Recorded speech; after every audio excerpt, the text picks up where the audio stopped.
Welcome to your 5 days of dystopian Christmas stories with me, your truth detective, Stephanie Lee.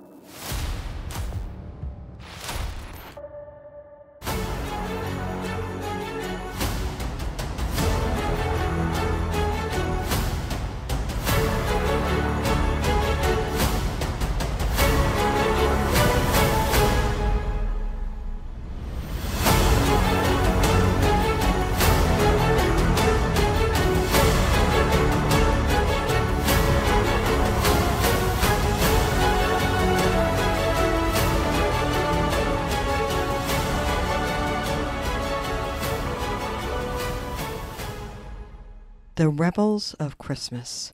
In the bleak and desolate world of the not-so-distant future, I, a truth detective, trudged through the snow-covered streets of the crumbling city. It was a modern-day dystopia where hope had long been extinguished, and the remnants of humanity struggled to survive amidst the ruins.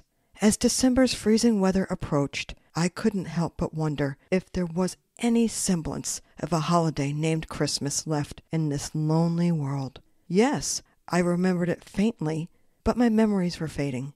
I had heard stories from the older generation, my parents, my grandparents, tales of traditional celebrations filled with laughter, joy, love, and togetherness with family and friends. But in this dark reality, it seemed impossible to imagine such a thing nowadays. Determined to find answers, I embarked on a quest to uncover the truth, go down the rabbit hole, and find fact-based evidence about this so-called holiday named Christmas. To my surprise, my investigation led me to a hidden underground network, a group of rebels who clung to the memories of a beautiful past. These rebels fought to preserve the spirit of Christmas, no matter what. Guided by a mysterious informant named Holly, I delved deeper into the secrets of this underground and rather traditional society of yesteryear.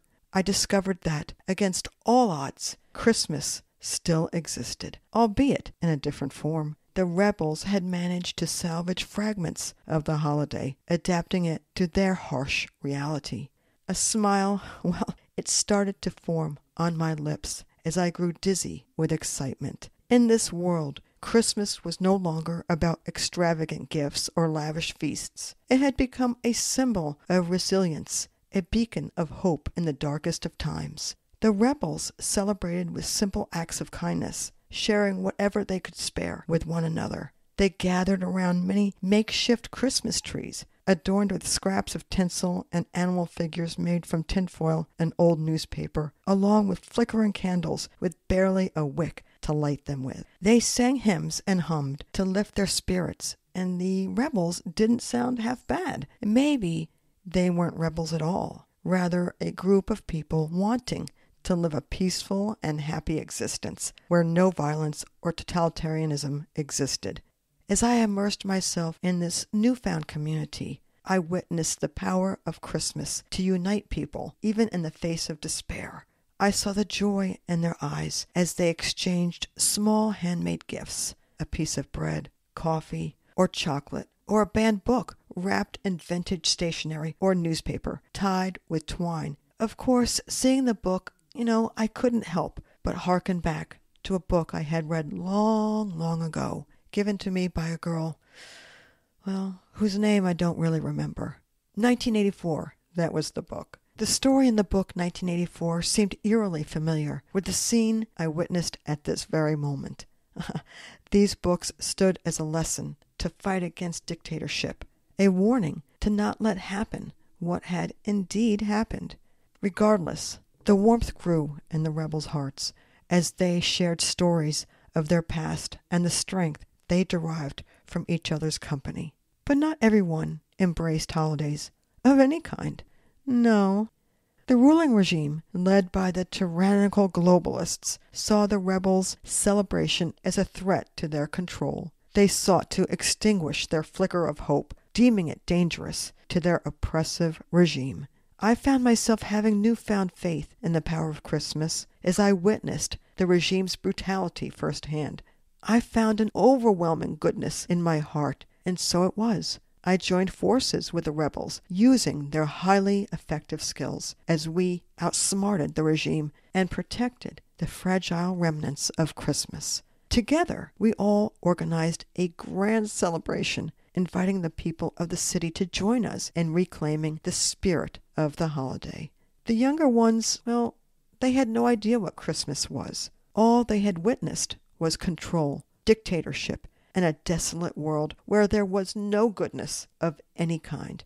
Well, we had to show them. The city came alive on December 24th, the day of Christmas Eve. The rebels inspired others to stand up against the regime, and a wave of resistance swept through the streets. The regime's grip on power began to crumble as the people, fueled by the spirit of Christmas, fought for their freedom. Ultimately, the rebels' celebration became a turning point in the battle for a better future. The New World Order dictatorship regime was overthrown, and a new era of hope began to dawn. The city, once a symbol of despair, now stood as a testament to the resilience of the human spirit. I looked upon the joyous faces of the people I had fought alongside, the rebels. I realized that Christmas, even in a dystopian world, had the power to bring people together and ignite the flames of change. And in that moment, that very moment, I knew that the spirit of Christmas would endure no matter the circumstances. This was indeed a turning point. There would be no more hiding in the shadows. We now will forever celebrate. It's the most wonderful time of the year.